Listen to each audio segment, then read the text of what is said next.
3 декабрь билдәһеҙ һалдат көне. Эҙәрмәндәр Бөйөк Ватан һуғышында хәбәрһеҙ юғалғандарҙы эҙләү эшен даими алып бара.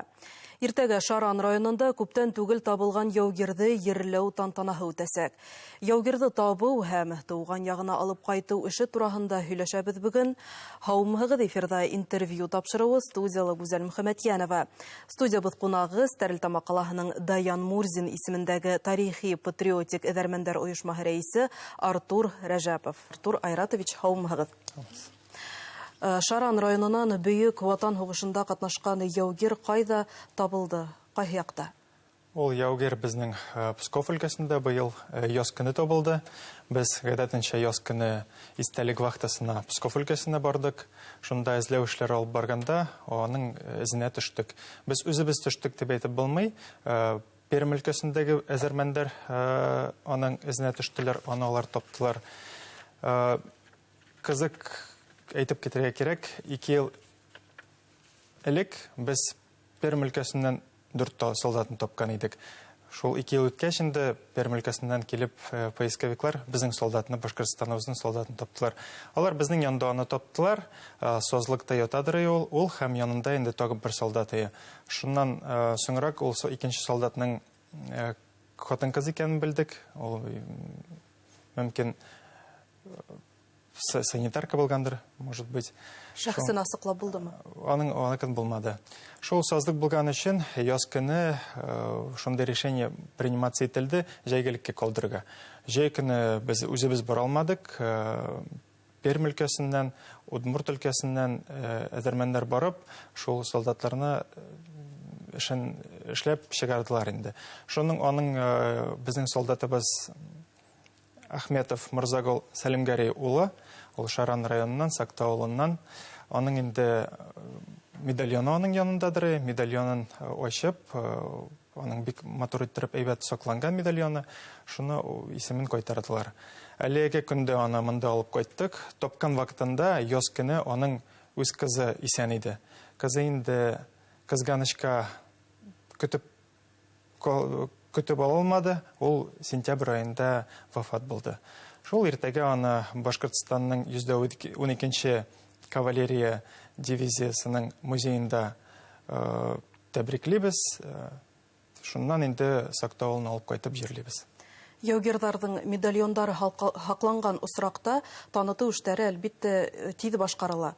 Ә бына медальон булмаған осраҡта нисек үткәрелә? Медальоны булса да бик тиз түгел, чөнки күп вакыт үткәч, күп медальоннар алама иттереп сакланып калына инде. Шул алама сакланган медальоннарны без экспертизага җибәрәбез. Кайчакта экспертлардан инде җавап килә, матур иттереп аны укый алалар. Кайчак укып булмый. Медальоны булмаганда кайчак солдатларның үзенең стаканнары, чашкалары, шуннан армейский котелоклары сакланып калына. Шунда кайчак алар теге буталмас өчен, бөтен кешеләр, бөтен солдатлар олмас өчен, шунда үзлек исемнәрен язалар инде. Кайчак шулай таныйбыз. Безнең яугиребез Мырзагол Сәлимгәрәй улы, ул 1941 елда Ватан сугышына киткән. 170-нче укчылар дивизиясе составында. Шул Псков өлкәсендә бик нык каты сугышлар булган, аларында күп җирдә окружениегә эләгеп, Великие Луки шәһәренә чыкканнар. Шул июль-август айында бик каты сугышларда ул вафат булган инде һәм аның исеме билдәсез булып калган. Бүгенге көнгә хәтиклем. Аның шулында әйтеп киткәндә шул. Ә бына яугирҙарҙың шәхесен бөтөнләй асыҡлап булмағанда, ул ваҡытта нинди саралар күрелә? Ул ваҡытта яугирларны безнең битендә эзләү эшләре, ул истәлек вахталары яз көне була. Шул 9 май алдыннан тапкан солдатлар, кемнең исемен кайтарып булмый, аларны 9 май алдыннан бөтен урысча әйтеп киткәндә солдатский торжественный почестар белән җирлиләр. Шул воинский мемориалларда. Һеҙ Бөйөк Ватан һуғышында ҡатнашҡан 160-нсы уҡсылар дивизияһында ҡатнашыусыларҙы ғына эҙләйһегеҙме? Безнең 2 дивизияны эзлибез бүгенге көндә. Ул безнең Стәрлетамак ҡаласында штабы булган 170-нче стрелковый уҡчылар дивизиясы һәм 186-нчы Өфө ҡаласында җыйылган дивизия инде. Шул 2 дивизия. Алар икесе дә Псков өлкәсендә сугышканнар 41-нче елда. Біз шуларның эзләре артыннан йөрөйбез. Һеҙҙең эҙәрмәнлек ойошмаһы ҡасан барлыҡҡа килә? Мин ул движениеда дип әйтеп була инде быйыл 10-нчы ел китте, 10 ел. Безнең элек Обелиск дигән эҙәрмәннәр отряды иде. Безнең руководитель эш буенча күчеп киткәч, эш буенча бөтен республика күчеп китте. Шуннан инде без үзебезнең яңа отряд ачарга туры килде безгә. Без ул отрядта уже быйыл 3 ел. Бына хәтер вахтаһында ҡатнашабыҙ дип әйтеп үттегеҙ. Уның мөһимлеге тураһында әйтеп үтһәгеҙ ине. Хәтер вахталары бик нык важный, мөһим әйе. Чөнки анда бездән зурлардан тыш балалар бик күп катнаша. Балалар вахталарда үзләре эзләп, үз куллары белән шул Бөйөк Ватан сугышындагы солдатлар сугышкан коралларны тотып, алар тарихка өйрәнә, тарихны үз кулы белән тотып, үз күзе белән күрә.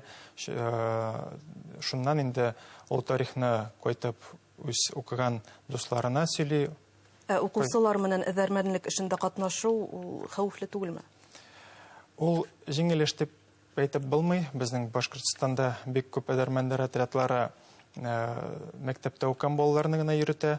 Аларның эшләре инде ул бик зур, бик бөйөк эш, чөнки балаларны без ел сайын 2 тапкыр барабыз. Безнең юл 2000 километр. Шунда балаларны алып килергә инде үзегез беләсез. Ул балык кайтырга, ул авыр гына эш. Чөнки анда торыш вакытында палаткаларда бит инде күп чакта, шуннан иртән армейский режим белән иртән торып кичкә хәтлем эзләү эшләре алып барырга, бик күп урманнарда километрлар үтәргә. Шуннан инде җир эшләре, ул бик авыр эш. Балалар кызыксыну уятам. Балаларга бик кызыксыну уята. Анда булганда балалар арып, талып, аларның шундый уйлары бардыр инде бүтән килмим дип, ләкин анда барган бала, ул обязательно дип әйтеп була инде кире кайта, кире бара. Безнең тарихты белеп үсәргә тиеш киләсәк буын шулай. Безнең тарихны белергә тиешбез, чөнки безнең тарихыбыз бик бөек, бик көчле. Без аны үзебез белергә тиеш һәм үзебезнең киләсәк буыннарга аны җиткерергә, бирергә һәм үзебезнең тарихыбызны пычратмаска тиешбез. Һеҙҙең эҙәрмән отрядына эләгеү өсөн ниндәй сифаттарға ия булырга тейеш? Эҙәрмән отряды ҡатнашыусыһы. Бердән эш сөйәр булырга тейеш бала, икенчедән инде шул дисциплина булырга тейеш. Безнең бик күп үзебезнең отрядта 2 укучы гына безнең белән йөри. Кайбер отрядлар, мин әйтеп киттем, анда мәктәптәге балаларны гына йөрөтәләр. Шуңа күрә кемнең барасы килә, алар отрядны табырга тиешләр һәм инде шунда мөрәҗәгать итәргә, шуннан барып кайтып була. Билдәһеҙ һалдатты нисек эҙләй башларга? Тәү сиратта архивка мөрәҗәгать итергәме, һеҙгәме? Архивка мөрәҗәгать итәргә ул бик авыр эш, чөнки архивка үзеңә барырга кирәк. Архив безнең Башкортостанда архивлар бар инде, шуннан Подольскта Министерство обороны архив бар, ул авыр эш. Эҙәрмәннәр отрядына мөрәҗәгать итәргә можно, шуннан инде әлеге көндә интернет чатларында бар шундый сайтлар, ОБД Мемориал дигән сайт, Память народа, Подвиг народа дигән сайтлар. Шунда кереп, солдатның фамилиясын, исемен, отчествосын язып, кайчан, кайда туганын язып, шулай эзләп табып була. Беренче эзләүдән табып булмаса, аны калдырырга кирәк түгел. Фамилияны төрлечә язып була, чөнки безнең башкорт, татар фамилияларын күп чакта хата белән язганнар инде. Шуңа күрә төрле хәреф, төрле буква белән, төрлечә эзләп карап табырга мөмкин. Алай табып булмаса инде шул әзермәннәр отрядына мөрәҗәгать итәргә мөмкин. Без инде с большим удовольствием тырыштырып табырга тырышабыз. Шаран районындагы Бөек Ватан һугышында катнашкан яугирдә һуңгы юлга озату тантанаһында кемдер катнашасак тагыла? Ул тантанада катнашачаклар безнең, мен әйтеп киттем инде, безнең Башкортстаныбызның кавалерия дивизиясының музеенда озатабыз. Анда укучылар булачак обязательно. Шуннан инде Пермь өлкәсеннән әзермәннәр килә, Удмурт өлкәсеннән әзермәннәр килә, и безнең һәм республикабызның безнең әзермәннәре. Анда без аны тантаналары эштә матур иттереп кайтарабыз, гаиләсенә тапшырабыз, шуннан инде Сакта авылына, Шаран районына кайтарып җирлибез. Әзермәнлек эше ни өчен мөһим? Уның әһәмияте нимәлә? Без солдатлар безнең Бөек Ватан сугышы үткәч бик күп бит инде. 1 миллион гына түгел, ул кайбер җирдә 2 миллион диләр, кайбер җирдә 4 миллион дип укып була. Бик күп солдат исемсез шунда Бөек Ватан сугыш кырларында турып кала. Без аларны табырга тиешбез, без аларга рәхмәт әйтергә тиешбез. Шул безнең илебездә исемсез солдатлар калмаска тиеш. Безнең самый главный цель инде шул бөтен солдатның исемен кайтарырга. Чөнки алар безнең илебезне соклап калган һәм инде безгә тормыш биргән. Киләсәккә нинди пландар? Киләһе хәтер вахтаһы кайда үтәсәк? Киләчәккә яз көне безнең хәтер вахтасы, безнең Рәсәйдә хәтер вахталары бик күп үтә. Без инде шул гадәтенчә Псков өлкәсенә барабыз. Псков өлкәсенә апрель азагында барабыз, май башына хәтлем эшлибез. Шунда безнең планнар, шул безнең 2 дивизиябыз 170-нче, 186-нче. Шул солдатларны эзләргә яз көне барабыз. Әңгәмәгез өчен рәхмәт, эшегездә уңышлар. Рәхмәт. Студиябыз кунагы Стәрлетамак калаһының Даян Мурзин исемендәге тарихи-патриотик әзермәннәр оешмаһы рәисе Артур Рәҗәпов менән әзермәнлек эше турында әңгәмәләштек. Игътибарыгыз өчен рәхмәт. Киләһе очрашканга тиклем һау булыгыз.